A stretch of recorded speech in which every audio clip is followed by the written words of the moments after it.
Very good. It's nice to be back. I've been gone for a while now again. I went to visit my mom and dad in Finland. Met some Buddhist groups in Finland as well, so it was quite nice. I was there for 3 weeks, and then I was a week in Singapore, been traveling around, and also there's been we have so many other monks now who are teaching now here, and nuns, of course. So it's very nice. You get to hear all the other teachers. We don't have the same teachers all the time. So I think it's a high blessing. It's a very fortunate. I've been going to places, and like in Finland, I'm seen to be one of the only monks there. We don't really have other monks there. We have there's another monk, actually. He's quite a bit more senior to me. He actually ordained. Some of you know Chikun Sunim, and this Finnish monk ordained actually with the same place that Chikun Sunim. He went to the same monastery, so he's in a Korean tradition, but he's a Finnish monk, and he lives in Italy, and I'm a Finnish monk, and I live in Australia. There's two of us. There's apparently a third one in Thailand. I have no recollection, but another interesting thing, we have a connection. Ajahn Sadhara comes from the same monastery, so he's in Ajahn Sadhara's monastery, but apparently he's a very quiet monk, and so he's there just at Ajahn Anand's monastery. So there's 3 of us. So we are far apart, and there's very few of us.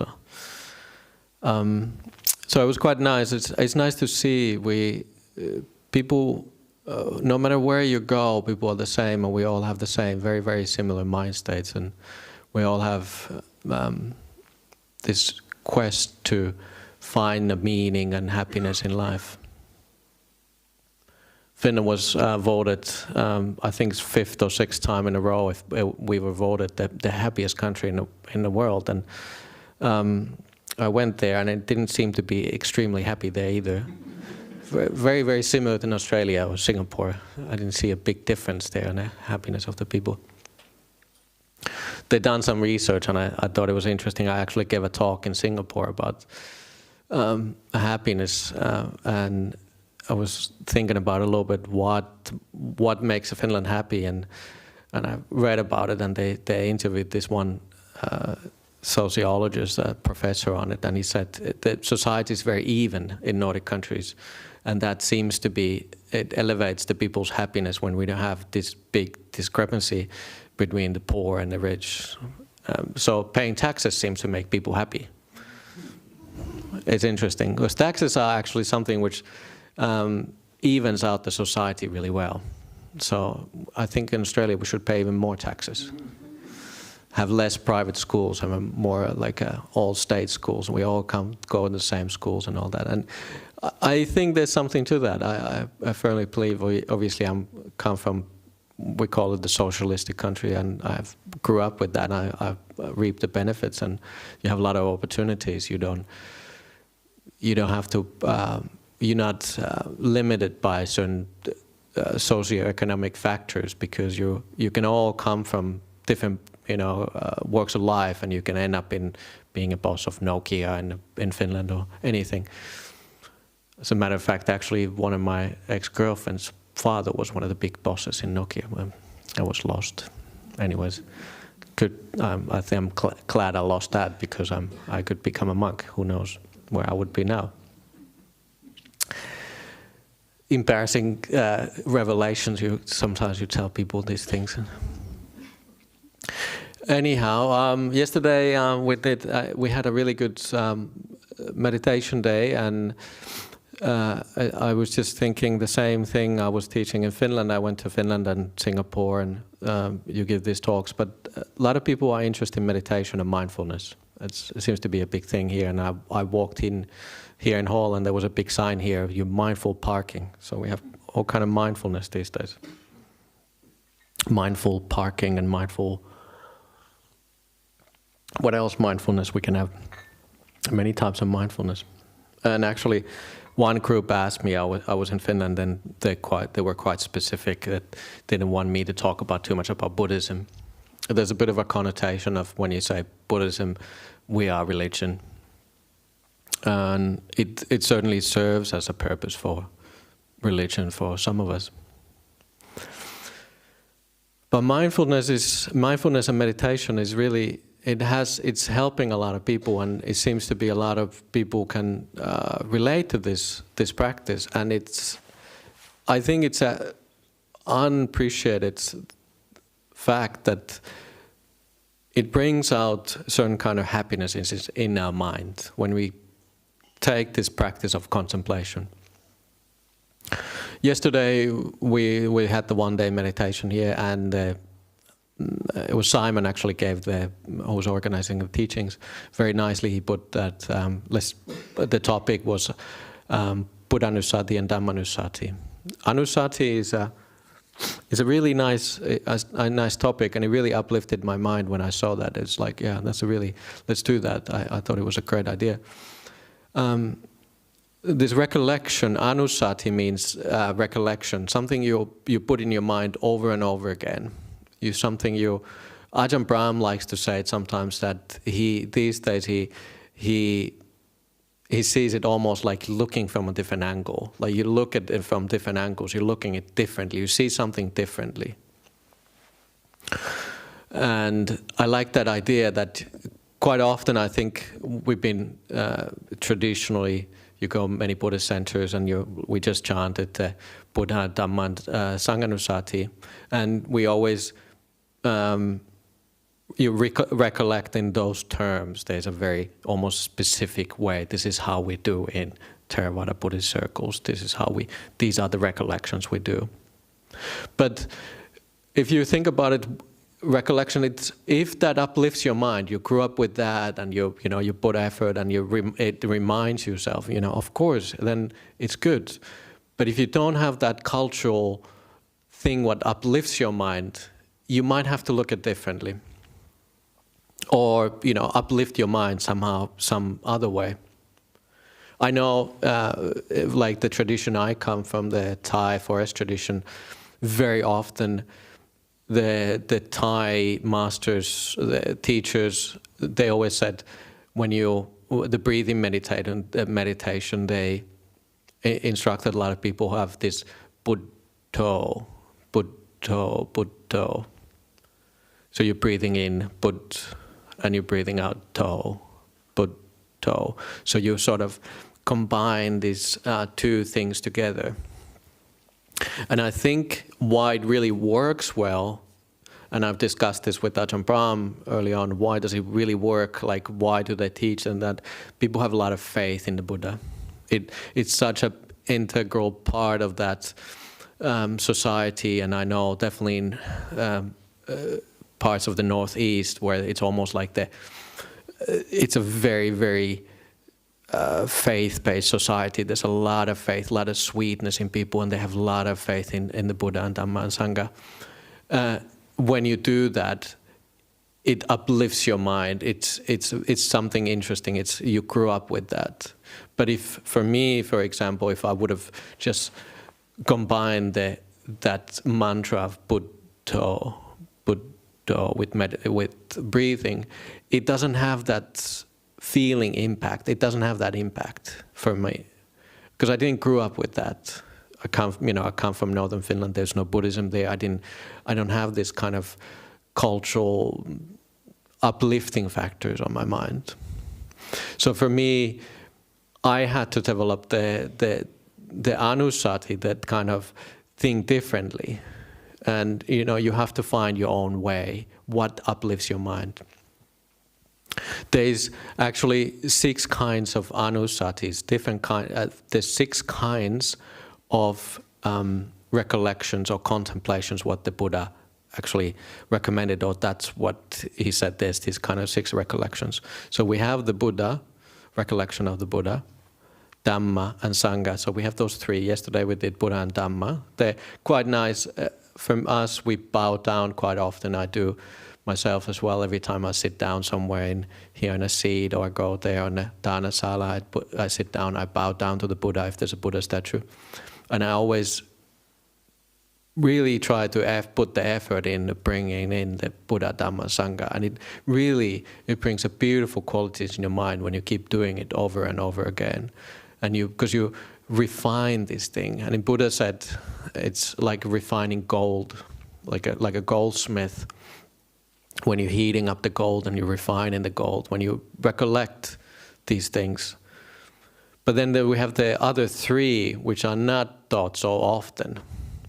So we have, I'm not sure that the order doesn't matter so much, but so we have the three others on Jaganussati, then we have Silanussati, and the last one, the sixth one, is Devanussati. I'm sorry I'm using the Pali language, but I'm just used to using that, and it's easier for me to remember them in these kind of sequences. Quite often in Pali we have these, or in the suttas we have, everything goes in numbered, or they go in sequences, all that. So the three others, Jaga, what is Jaga? Anybody?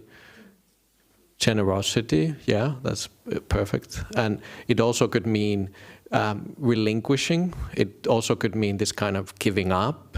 Jaga is almost, it's not just generosity in a sense that you give dana. It's many other things as well, but it is really a big part of that. So Silanussati, then that's easier. Sila, you would say, what would be Sila? What would be a good translation for Sila? Sila would be,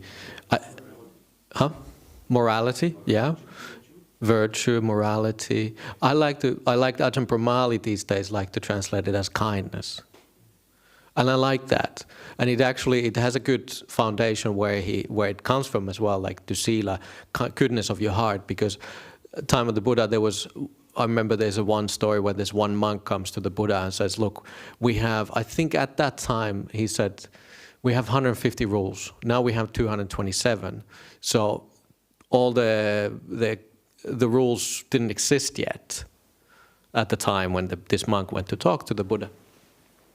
And he said, look, I cannot remember 150 rules. And the Buddha said, can you just remember two things? Don't do anything which hurt yourself or hurt others. Just those two things you have to remember, nothing else.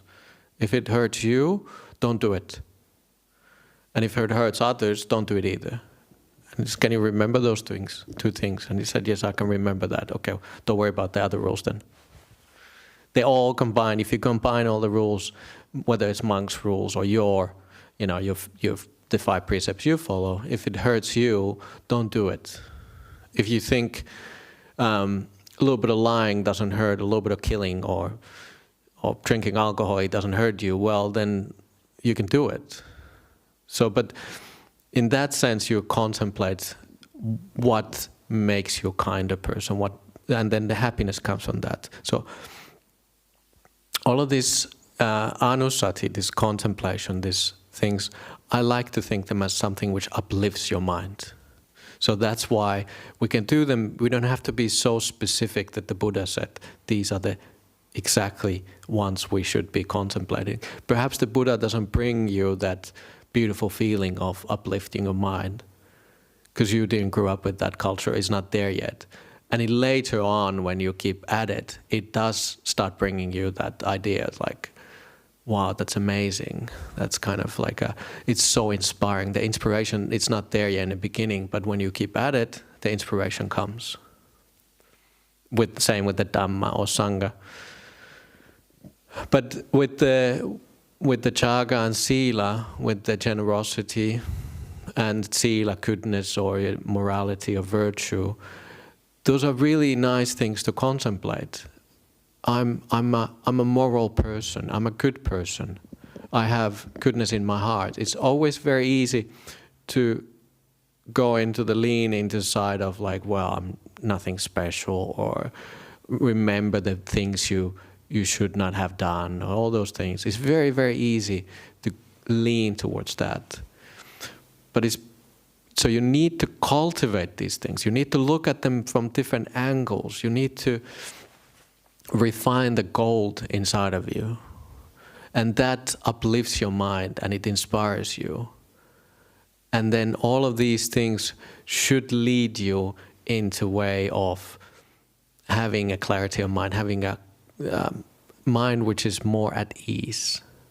And then that helps you with meditation, that helps you with everyday life, that helps you with just happiness. So think of those things that I should be doing these things. I should put more effort into just thinking about my own goodness. And yesterday, actually, I didn't even think about that, but very automatically, I mean, we're supposed to be doing contemplating Buddha and Dhamma, but I was just sitting here and I started to think about the generosity of my parents and the things I've learned from my parents. Generosity is one thing which I've learned from my parents, so it's very natural for me to be a monk, put a lot of effort into helping the community, and it comes from my parents. So, and I was contemplating, it just came to my mind very automatically. And it was really uplifting. It was like one of these things that was just, wow, I learned this from my parents, generosity. And so a lot of those things you don't think it, or you might think it just benefits you, but if you keep your sila, if you have goodness in your heart, your virtue, or if you're a generous person, you're helping others, however you see that jaga, generosity, it doesn't just change your life, it changes lives around you. People see you as a moral, generous person, somebody who has a mind which is leaning towards letting go. So those are the things we should be looking at, cultivating, just uplifting ourselves. I've done so many good things. It's too easy to fall into the rut of seeing the bad qualities in you. Don't worry, you should not worry too much about those bad qualities or unwholesome qualities, however you want to look at it. Instead, we should try to concentrate on the goodness and uplift our mind a little bit. It's really important to see the goodness in ourselves. There is not enough praise in this world. We don't get enough from others. Not enough, unfortunately.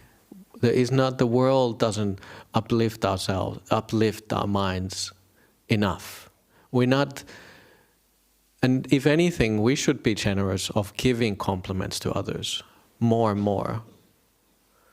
But so that's why we try to, it's almost like we're complimenting ourselves.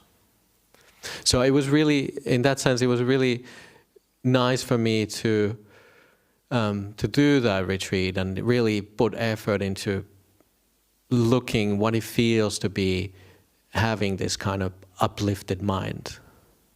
And I've heard people who had a good time yesterday. I certainly did, so it was a nice retreat. The sixth one, again, it's difficult. The Buddha gave the Devanusati. Again, I don't have the cultural feeling for that. It's hard for me to appreciate the celestial beings or contemplate them in the sense that it uplifts my mind. I just don't have that feeling base. If you grew up with that, it was in your mind for a long time. It is something what uplifts your mind, but I don't have it, so it would be difficult for me to teach it even. And the same thing, but once you cultivate these things, once you cultivate, you're seeing the goodness of I've been a good person. You're seeing generosity, whether it's in you or you're seeing. You learn generosity from somebody, it grows bigger. It's almost like a memory, and actually in that word, anusati, the last part of it's the sati. And sati is almost like a memory. It's something you remember. But the anusati in front of it makes it contemplation, make it something you refine that memory, you dwell on it, you make more of it. So quite often people tell us when, I'm in Finland, I'm in Singapore, I'm in here, I cannot meditate. My mind is too busy. How to meditate? Look, we need to do the groundwork more and more often. The groundwork has to be there, that the foundation is there for you, for you to able to let the mind just to disappear. If you work on that foundation, you do good things, and then you think about it. It's like, yeah, I've done something nice. I did put the effort in. Or you see it in others, and that almost comes to like, my name is Mudita. You're seeing the goodness in others, and that uplifts your mind. I've seen the goodness in my parents. I see the generosity. They taught me the generosity just by the actions, not telling be generous. By the actions, I see those good things, and it really is something what makes you cry when you start thinking about it, and that's the feeling. And in Buddhism, we have a lot of technical teachings, and they are very interesting, and you can dwell on those and look at things almost scientifically, and it's really interesting when you get into those nitty-gritty things. But a lot of these things should be actually, when you're growing in a path in this going further and further, it should be more and more feeling based. It should be more and more, I feel good. And the feeling of the goodness is something which is quietness of the mind. So that's it. We are all, this is aiming for that. It's making the groundwork, giving you the foundation. And then you keep coming here, you keep refining that gold, and eventually it does work. Slowly, slowly, when you keep at it, there's no other way, it will work.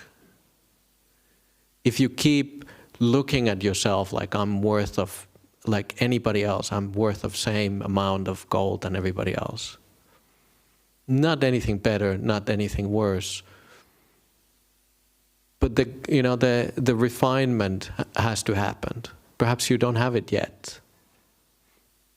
And then those technical things, they do work as well, because you look the same way. Anusati is a wrong way of using this word, but you can same way when you see the Dhamma, you analyze it, you look at from the different angle, you start feeling what the Buddha was teaching. And then obviously the big breakthroughs happen when you have deep meditation, then you're separated from yourself.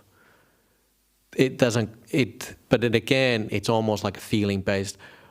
It really is a big, like a wow factor, like wow, what happened? It's not this kind of normal way of thinking, analyzing, what does non-self mean? Or what does anicca, impermanence, unreliable, what does it really mean? It keeps us in there, gives us that kind of like, yeah, it's interesting, I can see that's how the world works. Everything is impermanent, nothing is reliable, anicca. No matter, we always teach, we teach anatta. You look everywhere, you look into I cannot see my body itself. I cannot see a point in my body. This belongs to me. This is who I am. This is what makes me. Or even if you start looking your mind, how its mind is made. You can see the anatta, the non-self there. You see the emptiness in all of these phenomena. However you want to look, it's interesting, but it doesn't have that kind of wow factor. Just the best thing I could perhaps describe, which is you can relate to that, and yesterday I went through that. It's when you start meditating and you are disappearing more and more, and that gives you the feedback.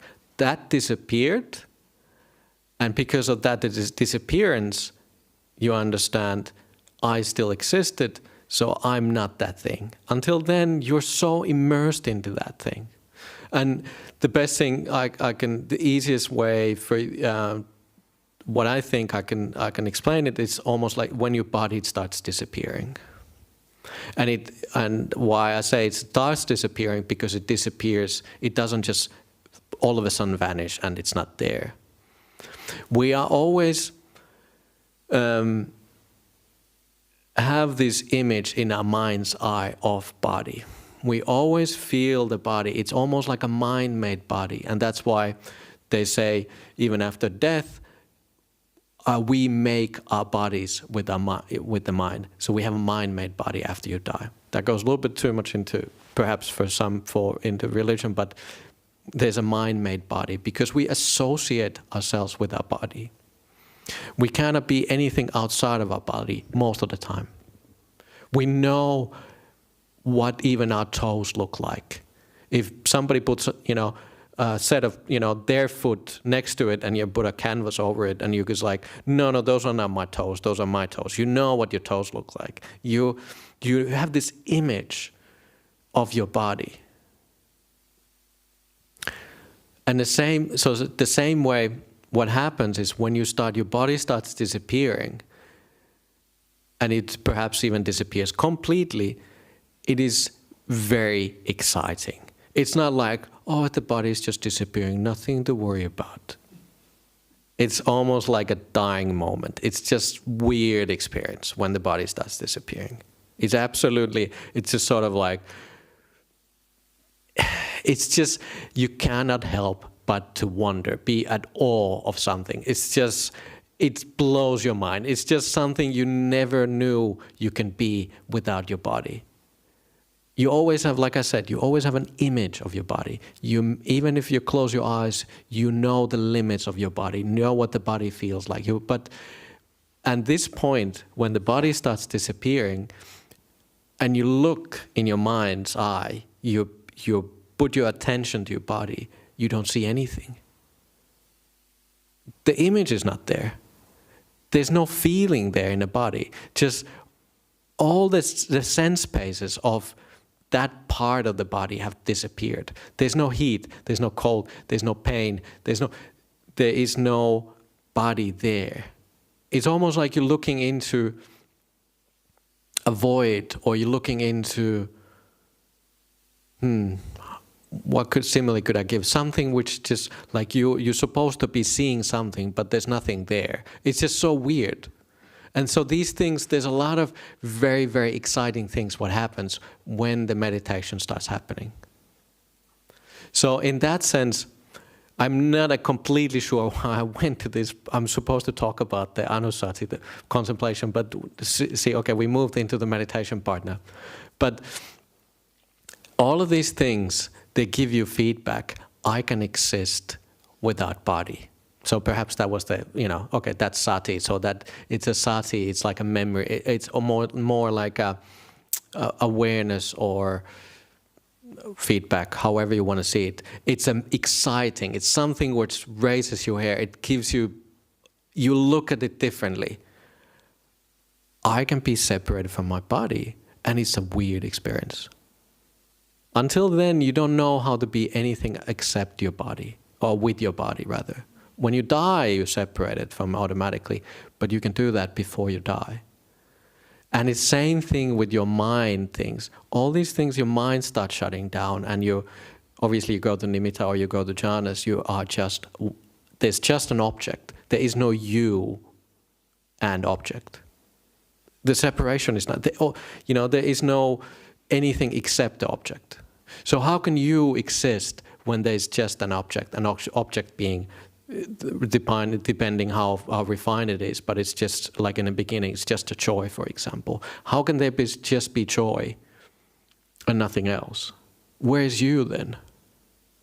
These are now, I'm talking about jhanas now. I'm going into the jhana stages.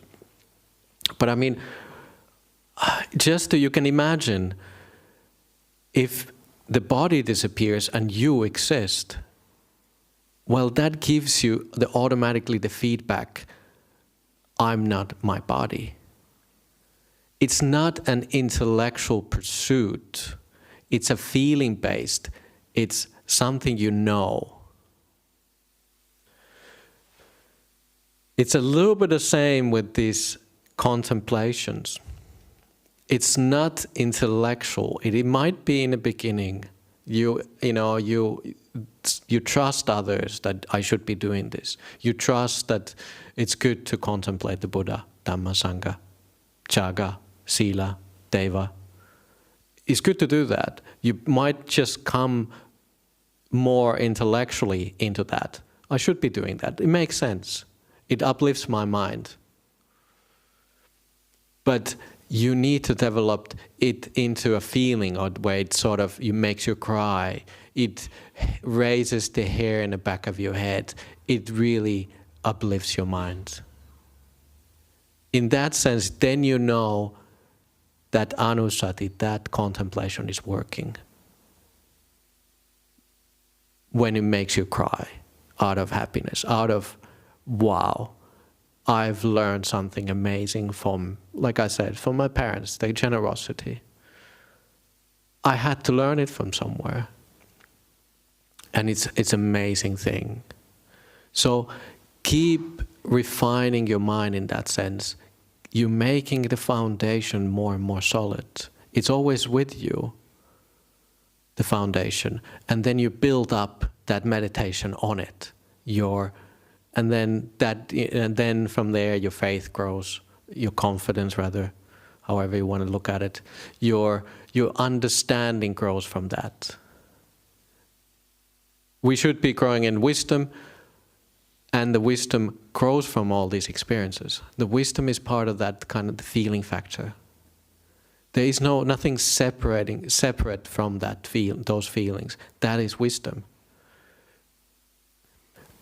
And you really, to be a wise person is somebody. A wise person is somebody who have a lot of calmness in their mind. They're not whisked around with these worldly praise and blame. They're not whisked around the external conditions. They understand they are free. They are their own island. To be sort of the master of your own universe, or perhaps that's a bit too poetic, but to be independent from the world in a sense. Obviously we are all connected with each other, but to be independent, truly independent of the world, where you're not like a little thing just bobbing up and down on this big sea. You have to have a solid foundation. The world is always trying to push us here and there, make us do things, put us down, bring us up. But to have the solid foundation is you need to keep at contemplating goodness of your heart, something which uplifts you. And that comes into one of my favorite suttas. I've probably told them many times here, but I'm sure most of you forget, so I can tell it over and over again. One of my favorite suttas is, there's a Mahanama was passing away, and he said he was worried, so he asked Buddha to come and talk to him, and he said, look, I'm worried. I'm not the stream mentor yet. What's going to happen to me? Will I find the Dhamma again? Which way I'm going to go? You don't know. Once you start looking at it, it's actually quite scary. You never know whether you're going to find what we have here again when you pass away, until you're a stream mentor. The Buddha said, don't worry, Mahanama. If you have the confidence into the Buddha, Dhamma, and Sangha, the respect, confidence, I think the word they use there is respect more, but I like that idea that you contemplate it, then a lot of them make a lot of those three things: the Buddha, the teacher, the Dhamma, the teachings, and the Sangha. You contemplated them over and over again, and you have your Sila. Again, the Sila comes there. The same things Buddha taught many places. Sila is the fourth. So you have three things which is you contemplate. Well, again, actually the Sila is, I didn't even think of that. The Sila is also your contemplation. So you have these four things supporting you. You have the respect towards the Buddha, Dhamma, Sangha, and your Sila. And if you have those four things, the Buddha said it's almost like, it's like a tree. if there's a tree which is leaning towards, I always forget whether it's east or west, but let's say it's west because the sun sets. So it's like a tree which is leaning towards. No, let's take east. I like east. The tree which is leaning towards east. And if 4 strong men come, and I've been trying to figure out what are the 4 strong men, is there some underlying meaning in this sutta? I haven't yet figured this out. I should ask more senior teachers, old teachers who can maybe make it up. I don't know if there's any meaning for that. 4 strong men come and they cut down the tree which is leaning to east. They cut it down from the root. Which way is it going to fall? Is it going to fall north, south, west, or east? And the Mahanama said, of course it's going to fall towards east. And the Buddha said the same way. If you have those 4 things, you have the respect towards Buddha, Dhamma, Sangha, and you Sila as your 4th, you always lean in towards Nibbana, always lean in towards finding the Dhamma. And I find it really, really nice sutta. It's very inspiring.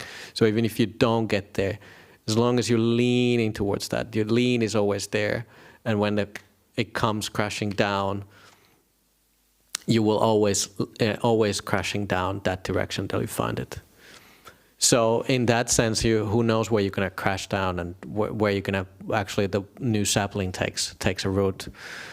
Somebody told me that they go to this website. I think there's Buddhist jokes or Buddhist humor website, and there's apparently there was a cartoon where it says in a cartoon there's a tombstone, and it says in a tombstone, "See you soon." See you later soon. So I thought it was a really nice cartoon. It's like, okay, see you soon.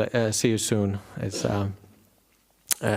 just how it is. The new sapling takes a root when the graving starts again, and you don't know really where it starts growing. You might end up like me in northern part of Finland, and it's a bit. So it might take you a while to get across to find the Dhamma, but once you find it, you cannot stop but going towards it. It's same for me. What really one of the early teachings, got me into the Dhamma. I was living in New York, and I was trying to start meditating and looking really into it. And one of the early things which really caught my I realized that I had really massive pull towards that. There was one of my teachers was teaching about anicca, impermanence or unreliability, and he said, can you see anywhere in this world which is permanent, which is always there, which is never changing? Whether it's in your body or your mind, outside world, anywhere in this universe, can you see anything which is always reliably there, which is never changing? And I was thinking, wow, these are the Buddhist teachings? That's amazing. And all these things, when you start looking at them differently, contemplate, that's Dhamma contemplation then. It's like, wow, it makes sense. I'm not in charge. My mind is changing all the time. And then you start looking, oh, that's what he means by seeing the anatta, non-self. How can there be a self when everything is constantly changing, constantly? It's difficult sometimes to see how your mind changes all the time, but when you start meditating, it gives you the feedback. And then all these things they start intermingling, and the wisdom grows from that. It's almost like a low insights, and it uplifts your mind. So even those insights you have, dwell on them, make more of them. What inspired you to get into Buddhism? What is the starting factor, or what were those like wow moments? Make more of them. Think about them in your mind, and it becomes bigger. And so it's a really nice thing where we keep at it, and it grows in us. And then, okay, perhaps when the tree goes crashing down, you don't have that You're not an island yet. The island means you're not a stream enter yet. You're not a solid entity yet by yourself. You don't stand on the solid ground yet. But at least you are leaning towards that. At least you're always leaning towards peace. So it's a comforting idea that I'm doing something right. At least I have something which gives me meaning in life. And I totally understand in many other religions they have the same thing. Faith, it brings a lot of, I can see it brings a lot of joy in people because you have something you can rely on. But in this one, in Buddhism, we can't really rely on others to help us too much. In that sense, there's like an entity outside of us. We are in charge of our own happiness, our own salvation, our own... we have to rely on ourselves. We have to rely that our minds are nothing outside of these influences are from outside. It's only how we relate to that mind, those influences. There's not much we can do about anything really. Ajahn Brahm was here before I went to Finland. A lot of you were perhaps on his retreat. It was a really nice Sutta retreat Ajahn Brahm was doing here. When was it, like a month and a half ago, 2 months ago now? And somebody asked him about the free will, and he gave a really brilliant answer. And actually, I went back to it, and I was teaching in Finland, so I translated that in Finnish, and I thought it was such a nice answer. And he said, free will, it's a really almost like a mood concept. It's almost like it's something which doesn't make sense really to look at it in Buddhism.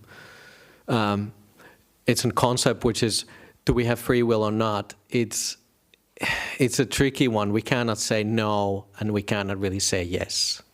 It's neither one of those things. It's almost like you have a little bit of wiggle room there.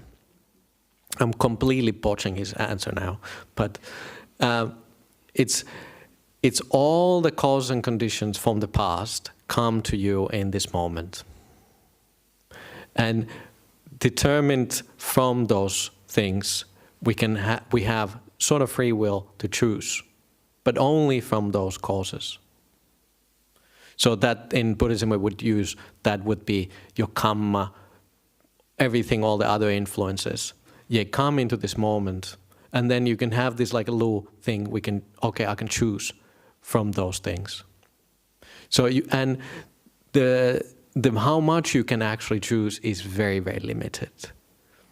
We do this, we have this kind of, we think we have a free will, we can choose, but the limitations are from the past, and they're very, very, once you start seeing how limited you are, he gave a simile like, okay, we're going to have a lunchtime soon. You can choose between the food you take or not.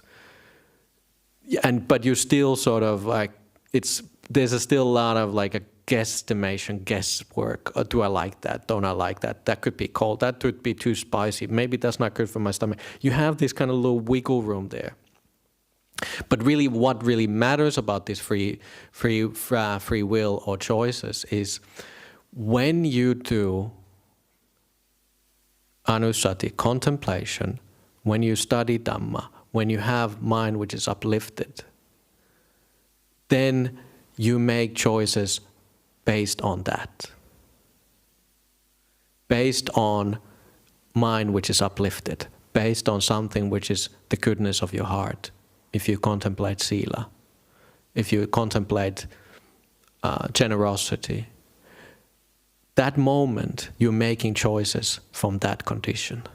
So that is a good condition to make choices from. So then your choices will be better. The free will is there, but that's your factor where it comes from. So I don't know how differently I can put this. Ajahn Brahm used in that simile, you did a sutta retreat, and he said, now because I'm based on conditioning, this was the conditioning, reading suttas, looking at them, uplifting your mind from that. The conditions are there now. At that point, they would he was reading suttas, and based on that, you make choices. So your choices are then conditioned by that. So we have to try to condition our mind certain way. And so by contemplation, by looking at it from different angles, by feeling these things, you're changing the conditioning. And from the condition, what comes after that, your choices. You always have to make choices no matter what, and it's constantly happening. That changes your choices. Is there free will? Again, I mean, it's a moot point. It's those conditions, it's only what's affecting your mind.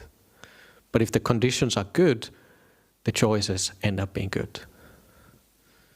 There was an interesting question in Singapore. Somebody asked, can we manifest something? I can't remember what the manifest something. And I thought it was a really strange question, so I thought it was fun. So can we manifest the universe, or can we manifest things? And I was like, what kind of question is this? And then somebody like, oh yeah, no, there's this idea that, like if you ask something from the universe, or you contemplate, you manifest it, it's gonna come to you. So I don't know what this person is trying to manifest, maybe a winning lottery or something. You keep asking, and that's the thing. I think what we most of the time we're asking. I wish I could get a loving partner. I wish I would get a lot of money, and then I don't have to do anything. Those are I'm sure those are the manifestations which a lot of us have. Or I wish I was healthier. I wish somebody around me was healthier. These kind of things we're trying to manifest. I don't think there's a lot of things you can manifest. You cannot manifest your own health. You cannot manifest, perhaps, I don't know, winning the lottery. You can try. I'm sure a lot of people do. One thing you can, and I was like, okay, yeah, manifesting, asking from the universe. Okay, you are manifesting your future by how you look at this moment. So whatever you decide here will become the future. So if you're manifesting kindness in your mind, what are you manifesting in the future? You're manifesting in kindness in the future. If you're manifesting greed, what are you manifesting in the future? You will get greed from that. So it does work. So if you want to create a future that you won't be satisfied, manifest greed in this moment. You're not satisfied, and you keep getting more and more unsatisfaction in the future. So, sure, whatever you manifest, that will come. And in that sense, we always teach, okay, manifest contentment, manifest kindness. And now we looked into, Buddhanusati, Dhammanusati, Sanghanusati, manifest having respect towards the teacher, the teachings, and the Sangha who came after that, who kept the teachings alive. Somebody you can respect here and now. And you keep manifesting, I've done good, I've been a good person, make more of it. Don't think it's nothing. I've given donation, I've given time, I've served, I helped others. You keep looking at it. Don't think it's nothing. Don't say it's okay, it's nothing. It is something. It's a big thing. Say always when people say, thank you for doing that, say, you're welcome. Don't say it's nothing. That's all right. Say, yes, it's you don't have to say, yeah, I'm good. But it's like, yeah, that's okay. And keep dwelling on it. And then you're manifesting more generosity in your mind. Your mind inclines towards that. You're making choices, but your choices are now going towards, I'm a generous person. You're looking at sila, you're manifesting more virtue, manifesting more kindness in the future. I'm a good person. You're making choices coming from a place, I'm a good person. And that's how you choose. That's how you condition, that's how you change the conditioning. And that's how you become. So do that, keep at it, and if you keep at it, I cannot see it not working. And if you keep saying that the meditation doesn't work, well, the foundation is you haven't worked enough on that. It's not the meditation doesn't work because you didn't sit enough hours. You didn't contemplate enough hours that you're how good you are. You didn't contemplate enough of that. So that's the work we have to do on everyday life. And I think that's the talk. Thank you.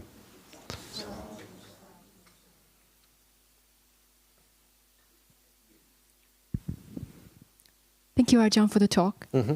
Any question from the floor? You're welcome. Is it on? I was going to ask a question about manifesting, only because it's a real thing and it comes up a lot. Apparently. Yeah. And it seems like really at odds with what we're trying to do here and, practicing Buddhism. Because, and my question was because you can get, what it is, it's really like thinking clearly about a specific thing. Right. And believing that you already have it, which implies that you can control the universe like a wizard and then manipulate it and you will get an actual thing. So, but then when you were talking about, I think that's a good way of thinking about it, about the feelings and, like meditating on like that, which isn't what manifestation is, like the package people are selling. But I just wondered how it kind of seeps into. Well, how it seeps into. Well, the thing is, if you're trying to manifest, Ferrari, and you have a lot of greed towards that, but when you get it, the problem is you had that lot of that greed, and then it's not satisfying. You get something nice, but then it's sort of in the beginning exciting, like wow, it's like you take pictures and show others, and it's like yeah, it's really nice. But after a while, the wow factor really dissipates because of you manifested, what you actually manifested is greed, non-contentment. So if you manifest like a contentment and I'm just happy what I have and Ferrari comes to your way, then you're more content with it. You're not always looking for after a while it's like, oh, I wish I could get a new one now. Or, the greed is never satisfied. So if that's what you're manifesting, and, if you get the physical thing, it's not satisfied. It doesn't really, change the itch. The itch is still there because you didn't work on that underlying condition so much. So, manifest things, but manifest on, like, I'm content. And then things come to your way, and you're content with them as well. So, I don't know. I guess there's a lot of interesting ideas, and I've been asked now a couple of times. And there was a book that got very popular, right? That people were buying. Right, that was the book. Okay, maybe I read the book. It's called The Law of Attraction. Law of Attraction, yeah. I mean, okay, I can see that there's a lot of, it's like law of attraction. I'm sure it comes a lot of like finding your soulmate and those kind of things. I'm sure it's things, very, very human things, like we all, a lot of people have this desire to have somebody like partner, soulmate, or whatever. I'm sure it comes into that kind of thing. So how do I manifest that kind of person? So I would still say, if you try to manifest that contentment and kindness and all that, and whatever partner comes to your way, you're more content with that, because otherwise, in a few years' time, it's not such an amazing partner after all. So there's no satisfying the whimsical things in the life. Yeah. It is interesting. Anything else? No. Just I think it's been more helpful for me to think about like how out of control things are, instead of, because that idea of like, if you just put the frequencies out strong enough, that's just feels like trying to get more and more and more and more control over your life. And when you don't get the things that happen, then that's when more suffering will happen. So yeah, I could see that. I kind of really see. It's hard to see that it brings happiness, joy in your mind. It does bring this kind of like I'm missing out. So you all the time that's what you're actually manifesting. And then when you don't, it means you failed to project the frequencies. That's a wrong frequency. That's it. Well, I would say really good frequency is to have kindness. That would be a really good frequency. So to try to manifest that frequency, just to and hopefully some others can tune into it, but we cannot really control the world too much. Good question, yeah, or comment. There's we can take it online, then we can come back. Okay, this online question. Once I was very sad and thinking that only they were suffering in the world. There was only suffering in the world, right? I remember there was people doing goodness in the world, and by realizing that, my breath become beautiful. Was that the anusati or other anusati? Yeah, you're right. So you contemplate on the goodness of others. Yeah, I would say, I mean, it doesn't really give instructions on, let's say, on Sila Anusati. The Buddha, there is no clear instructions there. There's no like, this is how you do it. We don't have a manual for that. Perhaps there's later commentaries which explain them more. But, so the Buddha gave these things that we have, as far as I understand, for the Sila, for the kindness of others. We don't have we have recollection of the Buddha, Dhamma, and Sangha, but not so much for the others. But I would say that is contemplating on the goodness of others, and that's the thing. We have these. It's very easy to see the world, the problems in the world, but it's 50-50. I mean, look, you can look into, you see the goodness, the kindness in others as well, and I think that's what we should try to cultivate, develop more. I really don't know why it's so easy to fall into that abyss of feeling, bad news sells and see the not so good, the greatness of the world, and then everything could be quite dark. It's very easy to fall into it, but so we need to start from our own heart, develop that. So yes, I would say that yes, that would be if you all of a sudden you felt desperate in life, and you see the wars, you see the hunger, you see climate change. There's a lot of things we can be quite. It's quite concerning. It's very, very. What's the word? Confronting confronting. However you feel, your anxiety, it brings anxiety on people, climate change, or many things, even plastic pollution. You look at it, and I was like, oh my God, it's so it's not good what's happening. But so you just have to realize that we live in this time, and the world is what it is, and we can only cultivate our minds. There's not much we can. How we can control the life outside of ourselves to the best of your ability, and keep leaning towards the Nibbana. Thank you, Ajahn. You want to, Adrian, there's somebody behind you there. Did you want to, Adrian? Oh yeah, okay. Somebody else got. Thank you, Ajahn Mudito. You're welcome.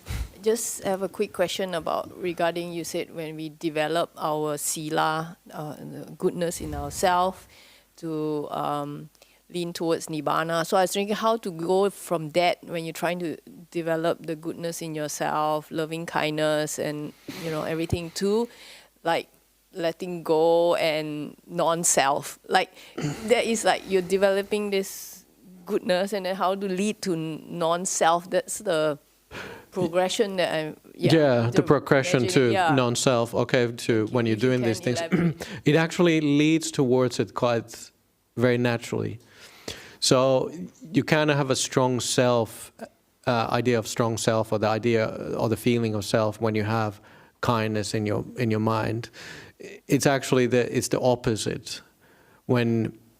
And all of these things, they replace that idea of this is who I am. It's you cannot really own those things when the contemplation is done correctly. It's hard to own a feeling of kindness.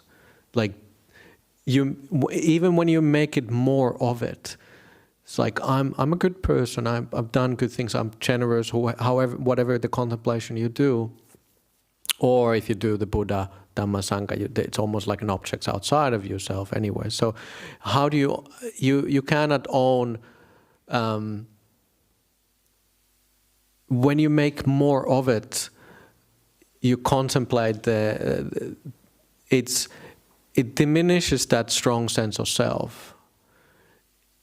If you give, and the giving is, may I receive something from this, may I get born into good rebirth, then the contemplation, it's wrong way of doing the contemplation. So obviously there is right way and wrong way. I don't want to really say wrong way, but it's tainted a little bit.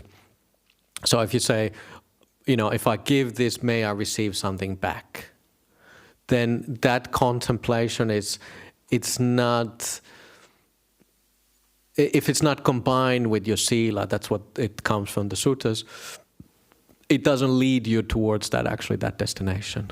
So if you think you can give and buy something for yourself in this spiritual path, you have to have a little bit of more wisdom. You have to sort of get back to your senses. Oh, I'm doing something this is not how you contemplate. So, but I kind of really see people actively doing, at least if they're reminded, like, no, you just give and just let it go. Otherwise, so we're not trying to get things to ourselves. Really, it's all really the self does disappear there. And it's replaced by feelings of kindness and generosity and your goodness, sila or virtue. You cannot really own your virtue. If you become a virtuous person, it's very difficult to see that you become a person which is sort of going around saying like, oh, I'm such a virtuous person. I'm the most humble, most humblest person. It doesn't work that way. So I don't think there is a danger there really. If you keep at it, yeah, I would not say that. Adrian, there's one lady. Do you want to give the microphone here? But yeah, good question.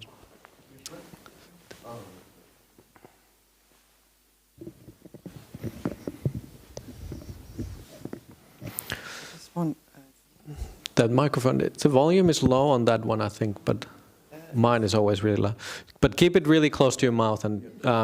Okay, it's just. Yeah, it works. Yeah, just to expand on the manifestation discussion, I think it's in defense of this. It's about mind states. So certain mind states will create illness, and if you have a very hot mind or fear. Yeah. And so then. I know a story about a woman called Anita Mojani, and she died of cancer. Almost died, yeah. Almost died, yes. But she had a near-death experience, and she realized how guilt and fear had contributed to her illness. Yeah. And so it was her mind. Oh, that's right. She had near-death experience. Yeah, I actually got the same doctor who treated her. Oh, right. Yeah, that's amazing. Yeah. What a coincidence, yes. So I think in terms of looking at manifestation through that lens, that it's about mind states, so that if we look at how fear impacts our physical health and that's a good point. That, yes.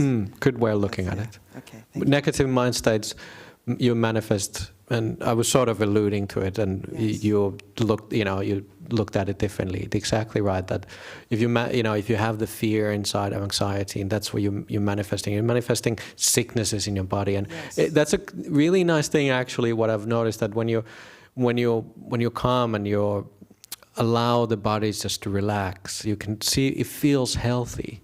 It really has this kind of feeling of like. My body just feels a lot healthier when I can relax. quite often we don't notice how tight we have tension, and anxiety has places in your body, it's stomach or shoulders or somewhere, and we manifest in cancer. Yes. Perhaps yes. we're doing that, yeah. Yes. Well, that's Joe Dispenza talks a lot about that, and he can actually, through meditation techniques, help people to reverse illnesses. Yeah. Yeah. Right, yeah. Yeah, it's a good way of looking at manifestation, actually, yes. That's true. One in the back, and oh wow, okay. Adrian, can you take the microphone in the back? I'll try to answer quickly and then we go. Instead of, so ask short question, I'll give short answers. Thank you. Thanks. Yeah. Thanks for that. I had a question to elaborate on an earlier question that you answered around how can you delineate the line where you, like if you're thinking I'm doing good things, I'm a good person, whilst you're meditating, how does that then, how do you find a delineation to not have an inflated sense of ego and then start kind of, I know you won't walk around starting to tell everyone like I'm a virtuous person, but surely like you have this sense of ego, like the ego builds up over time. So how do you find that? Yeah, don't worry about it. Yeah, okay. No, it won't happen. No, don't. Yeah, next question. No, it's not not an issue. Good question, but it's not. Make a big head by being kind. That's okay. And if you have problem, come to us in a few years' time. But I don't think it's going to become an issue. Yep. Next question. Is there? It does work. It's quiet, but yeah, it does work. Yeah. Okay. Just keep it really close to your mouth. Okay. Yeah. Is there like a framework for the things you're supposed to contemplate? Because I've been doing a lot of meditation, but maybe progress is a little slow, and I'm interested in learning contemplation, but it'd be nice if there was like a book I could read or... Right. Okay, so is there a book you could, do we have so it would be nice if you have the actual guidelines. Not that I can think of now. I did do some study. This microphone is now super loud, so I think you turn this up.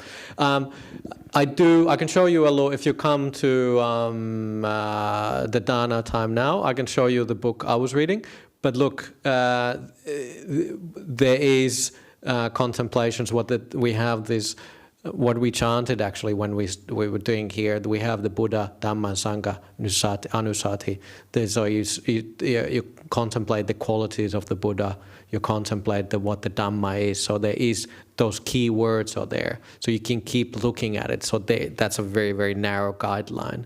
But like I say, I like the idea, like Ajahn Brahm says, you look at it from different angles. Whatever, like, oh, that's really nice. I can feel that. So whatever that feeling comes to you, so you're just looking at it like almost like a scientific way of like, I look at it differently. It's like, this is what makes me happy. Like, I can see this working. I can see the Dhamma in this way. Like, oh, that's really uplifting. So in that sense, there's no really rigid guidelines, and this is how it's going to work for you. It's a feeling. So what makes you feel inspired? We cannot just say this, what makes you inspired? No, you're inspired. No, I'm not. Well, there's no rigid guidelines. Yeah. So you just keep at it, keep looking at it, and looking different angles, keep practicing, and the inspiration grows from that actually. Yeah. The one more question behind you, Adrian. No. Okay, so that's it. Time for Dana. Thank you for everybody. It's nice to see everybody. Sukhi, sadhu.